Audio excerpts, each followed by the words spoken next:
The Ulster Unionist MP Ken McGinnis says he was right to take on the Sinn Féin president Gerry Adams in a live American television debate. He said it had been a worthwhile exercise. The debate itself was heated, and both beforehand and afterwards Mr McGinnis refused Mr Adams' offer to shake hands. From America, our Northern Ireland political correspondent Jim Dougal reports. Last week, Gerry Adams adopted an aggressive attitude in a debate with former Northern Ireland Minister Michael Mates. He came to last night's confrontation anxious to portray himself as a man willing to reach out to unionists. Hello, how are you doing? Right from the start, the tone of the discussion was set. No, I most certainly don't trust Gerry. I don't know who Gerry is. I don't think he knows who he is. He tells us we know him as the leader of the IRA, Sinn Féin, spokesman for the IRA, but sometimes he tells us that he's not that person. So I wonder who he is. I want to make friends with this man and with those that he represents. We are of the island of Ireland. We live there. In the heat of the debate, Mr Adams used language not normally associated with the Sinn Féin president. I want to see the complete end, and I repudiate any terrorism in my country. I have no problem with that whatsoever. And later, Ken McGinnis laid down his terms for talks. Talking, unfortunately, is not what is required while somebody secretly is pointing 100 tons of weapons at your head. If they took the weapons away... Oh, yes. Is they this took debate, gentlemen, take the weapons away and we can start the talk. Well, I want going to continue back home. There's my hand, Ken, and I see you in Dungannon. I hope... Come on. If that was delivered... Under what circumstances? I'm not going to be involved in gimmicks. This is not a gimmick. I shake hands with you off camera. Gerry Adams controls an organisation which has 100 tons of guns. He's come here for a political ploy. And the encounter ended as it had begun, with Mr McGinnis again refusing to accept a greeting from Mr Adams. Well, I hope they will notice that Mr Adams didn't answer, that Gerry Adams didn't answer a single question tonight. I did. I answered directly. I want to say I'm glad that you came. With broad support among the Irish-American community, Gerry Adams has been able to travel across the United States virtually unchallenged. Ken McGinnis's decision to come here gave that community a rare glimpse of an opposing point of view. It also provided a foretaste of what would happen if Sinn Féin was admitted to full political debate in Northern Ireland. That, however, seems some distance away yet. Jim Dougal, BBC News, Washington. Here, the president of the Police Superintendents Association has accused the Home Secretary of false economies, threatening the traditional style of British policing. But Michael Howard assured the Police Superintendents' annual conference that a review of the service wasn't aimed at cutting the number of police on the beat. You have a look at that car broken down in Victoria Way, Alan? The Surrey police see some of their patch only from a Panda car these days. WPC Gemma Winfield used to walk her local beat, but not now. We haven't got the staff, so we tend to concentrate on the town centre as such. Affluent Surrey stands to lose more than any other force under a suggested new formula for allocating money on the basis of policing needs. It could mean 300 fewer officers here. Police suspect that all the changes of recent years are designed simply to cut costs, and senior officers said today there's been a decline in trust of the Home Office. More policing for the pound is thought to be a worthwhile aim, but never mind the quality, fill the volume, is the inappropriate watchword. What could be at stake is the British tradition of policing. The Home Secretary said nothing was yet decided on the new budget formula. The thrust of his reform was to put more police on the front line and to protect the heart of policing. The British Police Service has stood the test of time. Like all of us, it can change and improve, but it does not need to be reinvented, and I have no intention of trying to do so. The original draft of Mr Golding's speech used much stronger language over the effect of change on the number of bobbies actually on the beat. It was significantly watered down before delivery. The last thing the Home Secretary needs as he prepares for the Tory conference next week is public criticism from senior levels in the police. He left here having successfully avoided it. Neil Bennett, BBC News, at the Superintendents' Conference in Leicestershire. President Clinton has promised millions of dollars in aid for South Africa at the end of a two-day state visit by Nelson Mandela. The president said the US would support $500 million in loans to provide new housing and help bring electricity and healthcare to black townships. A special commission headed by Vice President Al Gore would also be set up to encourage private investment in South Africa. The German Chancellor Helmut Kohl might, it seems, lose power in next week's general election after 12 years in office. Opinion polls suggest he will beat the Social Democrat opposition but not have an overall majority, and his junior coalition partners, the Free Democrats, are doing badly. Today, Helmut Kohl's restless campaign trail led to Görlitz on the Polish border. Most local voters were impressed by the confidence and conviction of the speech, like other audiences across the country. The past years of recession and strife seem almost out of mind. Kohl's very presence seems to upstage opinion polls that still say the election results too close to call. He has always been a very good election campaigner. He went from one marketplace to the other.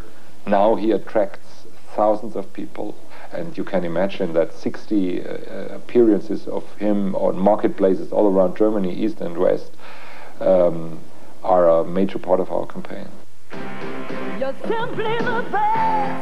Campaign broadcasts come close to a Helmut Kohl personality cult, with him alongside world leaders from the Queen to Boris Yeltsin, all trusting in the German Chancellor.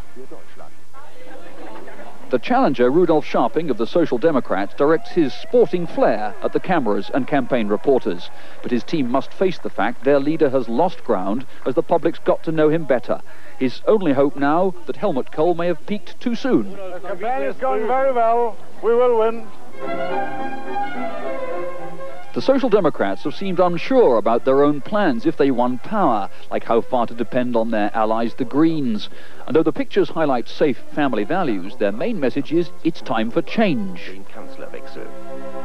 The majority of the people wants a change, and what we have to do in the final weeks of the campaign is to convince that majority that wants a change that the Social Democratic Party is the right partner to do that.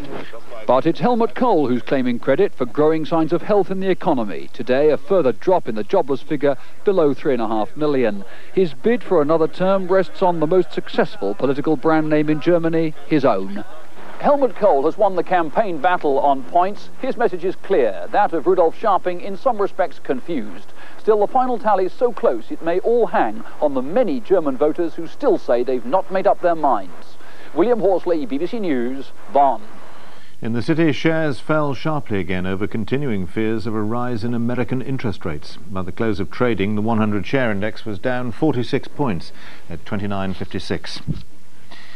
The parents of two little boys who have been critically injured in an arson attack on their home in Leeds have appealed for information to help catch the people responsible. 6-month-old Billy Cunningham and his brother Jim, who's nearly 2, were badly burned in the attack on Sunday. Today, detectives released 5 people they'd been questioning without charge. The parents have been with the boys in hospital ever since the fire, but detectives persuaded them to make an appeal for information. I would just like to say, whoever knows who's done this, I would like them to come forward and give the information to the police, because the kids are very badly burned. I would like all the information, please come in, because I want to pay people to call. We're not worried about ourselves, it's just the kids. We want to get someone who's done it, because we're not letting it go. We want the people who's done this to call. The boys are still both critically ill. Jim, the elder brother, has had a skin graft operation. Sunday's fire came at the end of a month-long vendetta. There have been threatening notes, a brick through a window and 2 arson attacks that failed. The police are grateful for information neighbours have given so far, but they need more. I'm convinced someone knows who's responsible. And this isn't a car theft or a burglary or something minor. 2 children are fighting for their lives. I want them to do the decent thing and contact us with the information. What frustrates the police investigation the most is the fact that they've yet to identify a motive for this violent campaign against the Cunningham family. John Thorne, BBC News, Leeds. Talks are going on between the United Nations and the Bosnian Serbs tonight, aimed at getting Sarajevo airport reopened to allow relief supplies into the city. The UN Special Envoy Asushi Akashi is warning that food supplies in the city will run out this weekend. In the first of 3 special reports, Brian Hanrahan visits a city facing its 3rd winter under siege.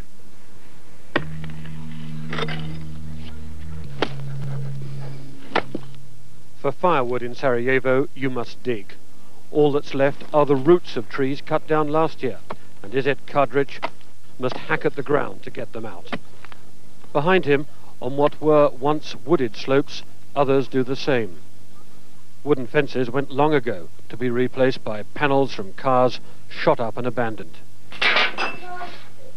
His wife, Almasa, is making a pie. The pumpkin they grew themselves, the dough for the crust uses most of a day's ration for 3 adults. It's all aid sent in by the United Nations. In the 3rd year of siege, the city has little food of its own. In the summer, their small garden has been turned over to growing vegetables, onions, potatoes, cabbage, tomatoes, a few sweet corn. But their daughter has already harvested most of it. Winter, she says? No, there'll be nothing we can keep for winter.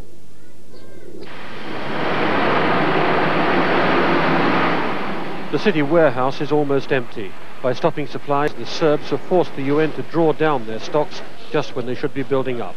The last of the UN supplies in Sarajevo are already being handed out. In the winter, if we have several stoppages during a month or 2, then it's certainly a few days without the airlift would mean a very difficult situation. The only route into the city not directly controlled by the Serbs is highly dangerous. A mountain track menaced by Serb anti-aircraft guns. It's flanked by burnt-out trucks that fail to beat the blockade. It can't be relied on.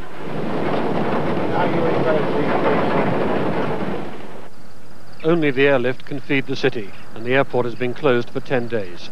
Like the overland convoys, it can be switched on and off by the Serbs.